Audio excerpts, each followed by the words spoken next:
Welcome back here for a very special On the Clock with Doc, with Dr. Marc Pietropaoli here from Victory Sports Medicine and Orthopedics on 791 West Genesee Street in Skaneateles, New York. And of course, I'm your host, Dan Tortora, here on Wake Up Call with Dan Tortora for our very special conversations with Doc about helping our community and here in Central New York and beyond. So Doc, welcome back to the show. Thank you, Dan.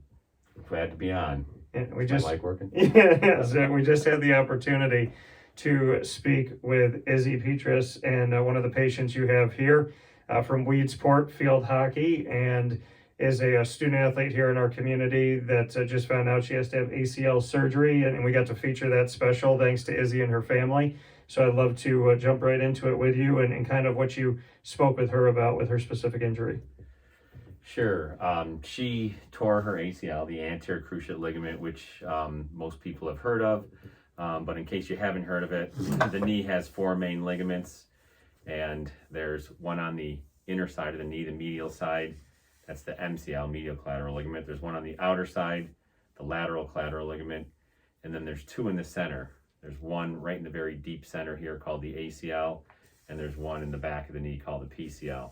So the ACL prevents the shin bone from sliding forward on the thigh bone, and more importantly, it prevents the knee from giving out when you're rotating, cutting, or pivoting sports. So it's very important for stability for someone who plays field hockey, soccer, basketball, lacrosse, football, any basketball, any cutting or pivoting sport.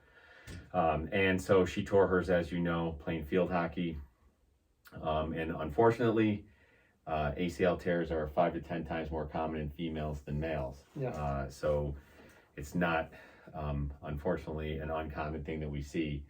And so she tore her ACL, and because that's torn, we don't really recommend that she goes back and play, even though her team is in the sectionals and she's a senior. So it's really tough on her. But if she keeps playing, the knee is going to give out and cause more damage. So she's not going to play. She's being a great sport. She's rooting her teammates on. So traditionally, if you go way back, there was no treatment for ACL tear. You just had to live with it, and people's knees gave out. They tried to tape it, tried braces. It didn't really work, and that's going back like 50s, 60s, whenever. And then people tried to sew it together, and it wouldn't heal very well when you sew it together. About 90% of the time it would fail. And it won't heal on its own either, because the ACL is inside the knee, and we have fluid in our knee. So when the ACL tears, it's kind of like a rope. A rope tears, and then you have all those frayed ends, and you got fluid in there, and it won't meld back together. Whereas this MCL right here, that's outside the knee. It's not in the fluid. It's in the soft tissues. So when this tears, you get a blood clot in this space right here, and that blood clot has growth factors, and it has stimulating forces that allow the one end of the ligament to grow back to the other end, and it heals. Now it may heal a little bit loose, but it heals. So the MCL will very often, almost always, will heal without needing surgery.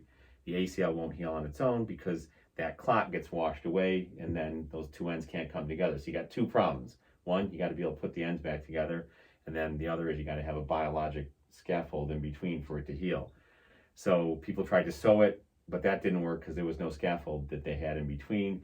And when the knee is flexed, the ACL is a little shorter, and we sew it together when it's flexed in the operating room. And then when you extend the knee, it actually lengthens. So it would stretch out, and it would fail. So back in the 70s, especially the 80s, some doctors, including Dr. Clancy, who was one of the doctors who trained me, came up with an idea. Okay, we can't repair this thing. Let's make a new one. Let's reconstruct it. So from the 80s until now, it's been ACL reconstruction. You have to make a new one. Very rarely can we repair it. And so basically we've been doing that for years and years and years. It works. It's not perfect. And the problem is you're taking most of the time a piece of bone, patellar tendon bone, from the kneecap tendon or hamstring tendons, and then you're drilling tunnels. We drill tunnels into the bone, and we put the graft through and then secure it in, and then your body heals into the new blood vessels and cells grow into that tendon, and it turns into a new ligament, but it's never quite as good. we're as good as we think we are. We never, 100% put it back in the exact perfect spot under the exact perfect tension. And there's no nerves or blood vessels in that tendon when we put it in, and new nerves and blood vessels have to grow into it. And the nerve supply isn't as good as the original one. And the nerve supply of ligaments allows us to have this thing called proprioception. So proprioception is knowing where your knee or your leg or your arms or your legs are in space. If your brain is able to figure out where it is in space and react to it. And if you don't have good proprioception, that predisposes you to injuries. So a lot of the rehab and the therapy, especially after ACL reconstructions, to try to get that proprioception back. But we found that that's hard to do. And so ACL reconstructions are about 15 to 20% in girls her age will tear again. Yeah. They'll have another injury. So getting to the repair part of things, our equipment has gotten better more recently. And so tears that tear off the bone, especially the femur, the thigh bone, we've been more aggressively repairing those recently within the last 5 years or so, and it's actually been working out pretty good. But the tear right in the middle of it, where it's not able to meld together, that is the one that is the troublemaker that we've never had a solution for. So we have a new solution that we're going to be trying on her tomorrow, and Dr. Martha Murray developed this up at Boston Children's. First one was done about 6 years ago. She's been researching this for years and years and years. And then they've done clinical trials, and then they've done FDA approval. So it's been a very extensive, exhaustive process. A lot of patients have already gone through it, and they found that putting a spacer in between the two ends of the torn ligament, sewing a spacer in there, and pulling that stump into that spacer allows the two ends, they know what to do if they have a clot or a vehicle to grow across, and just putting a clot in there washes away. We just talked about that. So this thing is made out of a cow's purified ligaments it looks almost like a little marshmallow. Yeah. And it soaks up blood. So you put blood in it, and blood is what causes the clot and how things heal. But in a knee, it's going to wash away. Well, if you put the blood into this vehicle, this BEAR implant, Bridge Enhanced ACL Repair, so the BEAR is like a bridge, that little marshmallow, you put it in between, and the ligament will grow across it and form a new ligament. And that's what they found has happened. And it's pretty amazing, because I remember watching a video of her looking at the first MRI of a patient, the first patient that was ever done, and looking to see that ligament had regrown, and she was crying. Yeah. And this was like 5 years ago I saw this video, and I was so intrigued by this, because that could completely change how we treat ACLs. I mean, our number one thing is to prevent them. We have ways of preventing them. We can talk about that in another show. And that is really number one. You don't want to have someone get the injury. But number two is, if you can keep your own parts, you can keep your own ligament, you can grow your own ligament back. Those nerves are still in there, that proprioception. Yeah. So they found that, number one, this procedure does just as well as ACL reconstructions, because they did double-blind studies. They found at 2 years out, and even longer now, but they were basically the same. The failure rate is about the same. It's about 13.8% in the bridge procedure, and traditionally it's been 15 to 20% in ACL reconstructions. So, but they also found that the people who got the bridge implant were less likely to go on to get arthritis. In the animal studies, they were less likely to go on to get arthritis. And what's even more interesting is that I've always told patients, okay, we're going to reconstruct your ACL. Unfortunately, your other knee is, interestingly, just as prone or more prone to tear than the knee that we're going to reconstruct. Not that the knee that we reconstruct can't get injured again either, but what they found is, when they use this bridge implant and allow the patient's own ligament to regrow, they had a much lower rate of tearing their other knee. So it's pretty amazing. And they also found that if it doesn't work, let's say 13.8% of the time it didn't work, and that's early on. That's the first cases done. I'm sure it's going to get refined more and be better, but still, they found that those patients where it failed, and then they had to do a reconstruction, it was basically the results were the same as a primary reconstruction, which are good results, as opposed to you do a reconstruction, that tears, and now you got to do a revision reconstruction, which the results are much support her.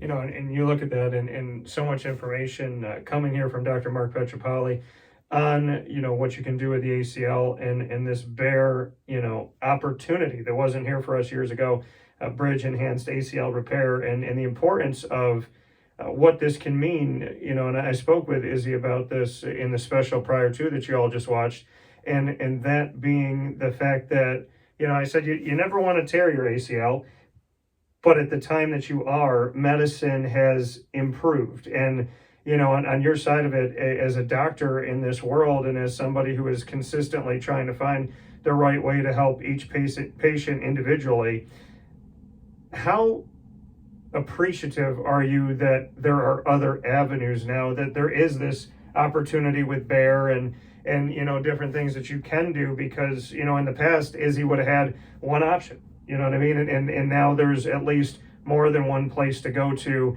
see if, you know, she would be a good patient for that. And if she is, to, you know, give her an opportunity to have a better chance, like you said, at not having to go back in there again. Yeah, absolutely. I mean, I greatly appreciate that. I think it's, I mean, it's a game changer. I mean, I've been in practice 23 years, 6 years of residency and fellowship, and then you got medical school. So 30 plus years I've been told, and I believe that, yeah, the only way to take care of an ACL tear is a reconstruction. Maybe extremely rarely can you do a repair. So you can just, yeah, no, you're good. Talking to this. You're good.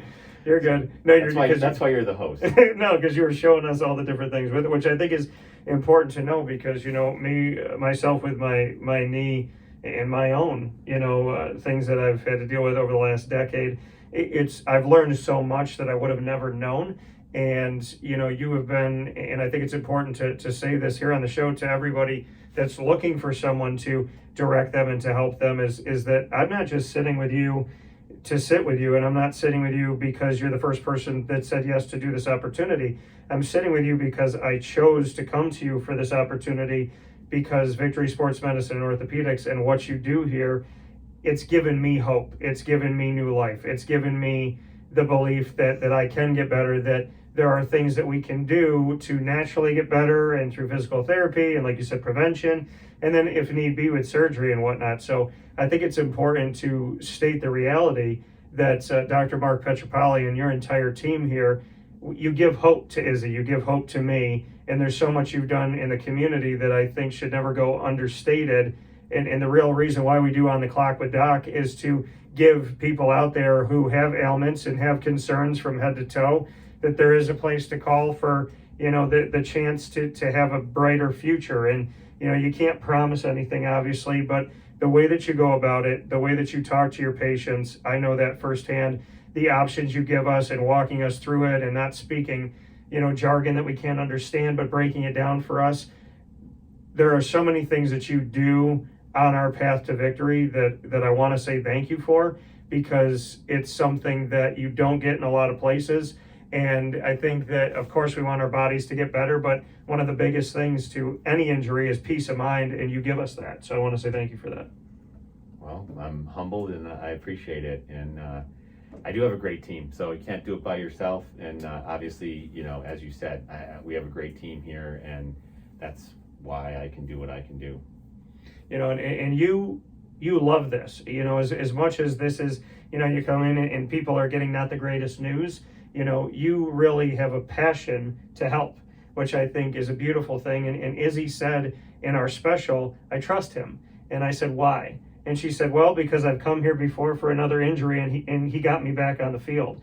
So, you know, what are those stories? And anybody that's been in your office here on 791 West Genesee Street in Skaneateles, when they go into any of the rooms, there are success stories. There are people, you know, pictures of players that you've helped, and, you know, they've written a little note to you and thanked you for getting them back to the field or to the court. When you hear Izzy or any patient say, well, you know what, I'm a little nervous about surgery, but I trust Dr. Marc Pietropaoli, what does that mean to you? It means the world. Yeah, it means, and it's also put some pressure on you, but I don't mind that. You know, it puts a little pressure on you, but, you know, pressure makes diamonds. So I appreciate that, and that's what we try to do. That's what we want. And if the patients don't trust us or we don't trust them, because we got to trust them too. She's got a long road ahead of her. Yeah. She's going to have to do the rehab. It's a long road. It's still 9 months to get back playing again. Hopefully playing with her own ligament.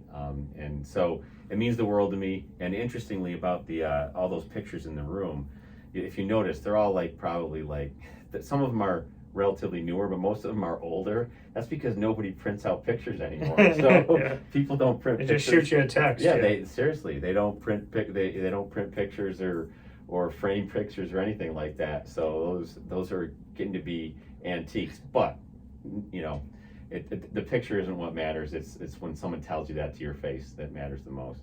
Yeah, and now that there is, and you kind of talked about it a little bit here, but with Izzy's ACL, what is the timeline in the process now that she knows she has to have surgery, and you're going to attempt this opportunity through the Bridge Enhanced ACL Repair, or BEAR, to bring us into kind of what does that entail for her, and in kind of the timetable and what she needs to do from there.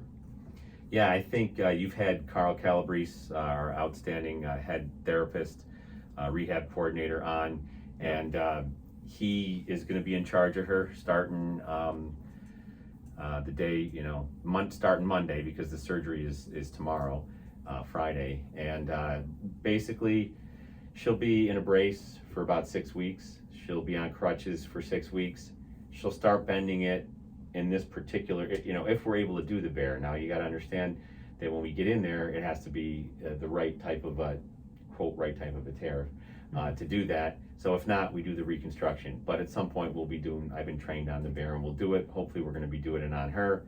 But in any event, if we do, and when we do, she'll be 0 to 30 degrees for the first 2 weeks. Yeah. And then this is the protocol that they came up with, having done this. And then 0 to 60, 0 to 90 by week 6, and then 0 to 120 by week 8. And then after week 8, range of motion as tolerated. And the brace will be on, like I said, at least 6 weeks, 6 to 8 weeks. It depends if we have to do any meniscus cartilage, shock absorber cartilage repair work as well, but about 6-8 weeks. She probably won't be doing any jogging or running or impact loading like that. She'll start obviously more strengthening, early strengthening, but after that 6-8 weeks, more significant strengthening, and then maybe jogging on it by about 4 months, and then by 6 months doing a bit more cutting and things like that, pivoting. Most of the stuff will be straight ahead initially, and then hopefully by 9 months she'll be ready to play again. But even then, and again, this is a newer procedure, so I think we're being as conservative as possible. But with ACL reconstructions, even by 9 months, not everybody says, "Oh, my knee's 100%." Most people, they'll say it takes about a year to feel back to quote unquote normal. Yeah. And that's if everything goes perfect. I mean, there's things that can happen, that things can go wrong, or setbacks and things like that. But most of the time, that's the timetables. And for you to kind of move forward from this and to continue to learn and to grow as a doctor with things like BEAR and different things, is there anywhere else that you're hoping we can go with ACL? I know there's always room to improve, but I know that you're always somebody that's looking at new techniques, new things, new angles, and it's something that I think is incredible about your work, is that you're always testing yourself to see how you can get people better, faster, and with the ACL, because you hear that in any sport, and people get very nervous when they hear something like that. Are there other procedures or thoughts? I mean, is there something on your mind of where we could go in the future, and any hopes for maybe some other techniques or ways we can go about it? Well, as far as the ACL goes, again, number one is preventing it. And we have a program called Sports Metrics, which females tend to run, jump, cut differently than males. They fire their muscles differently. And so it makes them a little, in addition to having hormones that make their ligaments a little bit more looser, etc.